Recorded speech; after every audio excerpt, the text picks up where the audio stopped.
Hello everybody, Tracy Sizemore here. We're on RPG a Day, day 11, and the question is, how long does it take, oh no, I'm going to do an alternate question. Um, the, the main question was, what dead game would you like to see revived? And, I don't know, I don't have a strong opinion on that. In fact, I probably am not clued in enough to know what dead games are out there that could be revived. So I'm going to skip that one and do an alternate question, which is, how long does it take to learn to get the most out of the game? And even that question I'm going to sort of only tangentially answer. So, because it's all sort of personal. It's all, some people are going to say, yeah, you can master D&D in a few sessions. My answer is that, I don't know, I think it takes years. Just like any kind of complex creative endeavor, I guess maybe it takes years to learn how to play and run games well, really well. Although some people are, natural players, they can just sit down to a table and they're naturally good at role playing. But even then, I think it still takes years to learn how to role play in a way that includes other players and that provides those cool hooks that GMs can grab onto to help you role play your character. I think that takes a long time to learn how to do that and do all the other things that you might want to do as a player.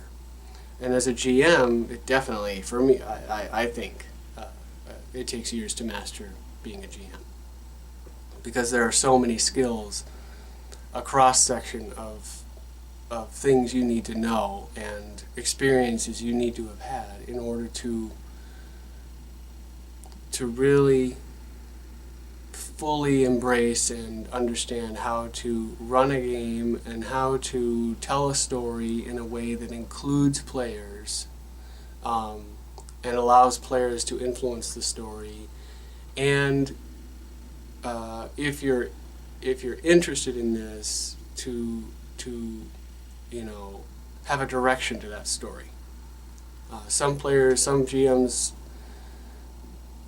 don't. It's more formless and less structured. But some GMs like to have beats in their story, and I don't think that you can just say definitively, there's a trope out there, sort of a stereotypical answer to railroading, right? And I'm going to go off the topic here. I'm just going to go off the topic because there's this stereotypical answer to what railroading is, and not to do it. Never railroad. Never railroad your players. And the thing is, that's true if you use railroading as a specific definition, but what it really means is don't be a dick to your players. Which means don't ignore what they're doing in favor of what you want to do. It means don't make the story all about what you want it to be and ignore what the players and what the characters are doing. In terms of running a structured adventure, running something that has a beginning, middle, and end that you plan ahead of time, some people will call that railroading, but I think that that's an excellent way to run an adventure.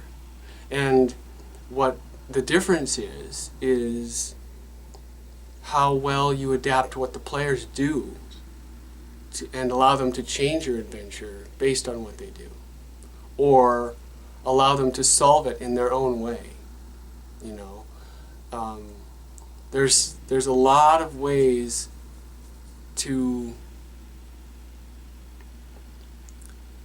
to make an adventure that has the beats that you may want in it, some sort of an arc or some sort of a beginning, middle, and end, without railroading your players in the sense of ignoring what they are doing and not allowing them to influence it.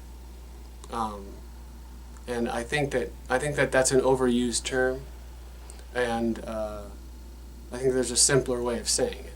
Don't be a dick, and make sure that you allow your players to have influence and have their say. Do it their way, or solve the problems in the way they want to solve them, or if you go to the extreme, go completely sandbox and let them go where they, not let them, but embrace them going where they want and creating adventures around what they do.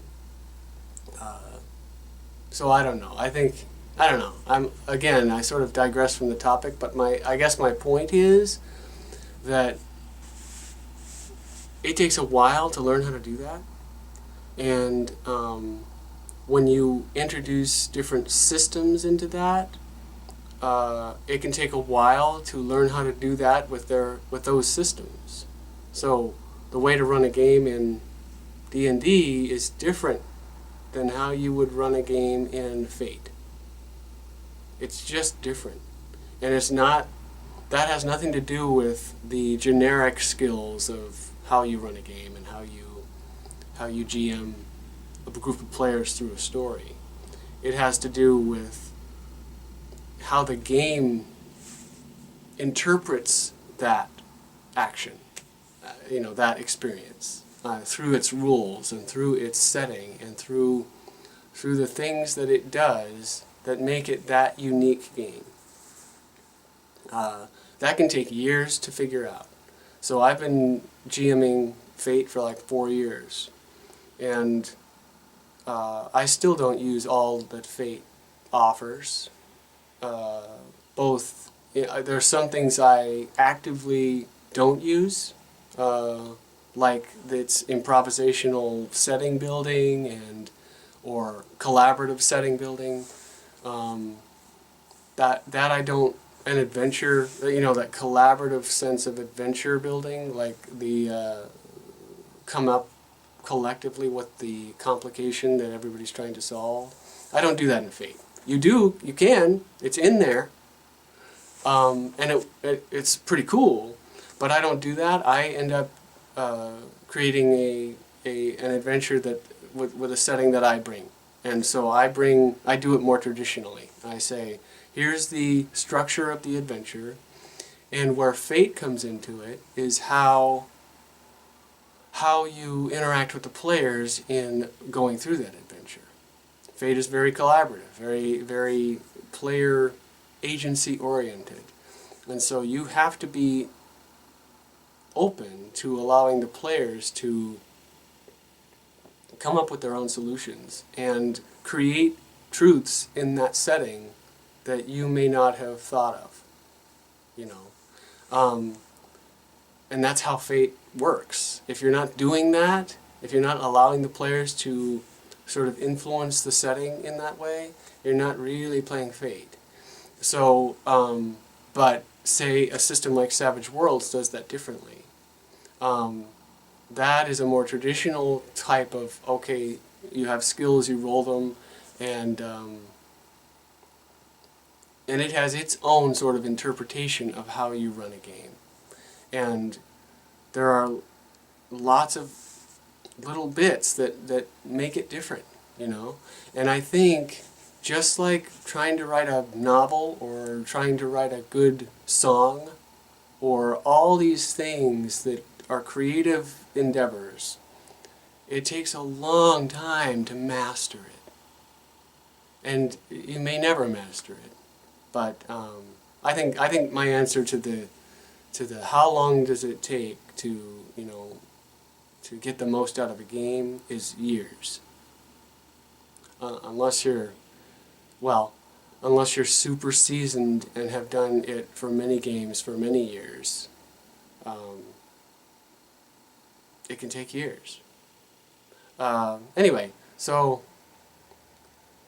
I don't know if I answered the question very well, but I feel like I'm not answering the question super well anyway, and I'm sort of going off on my own thing, and maybe that's interesting enough in itself. I don't know.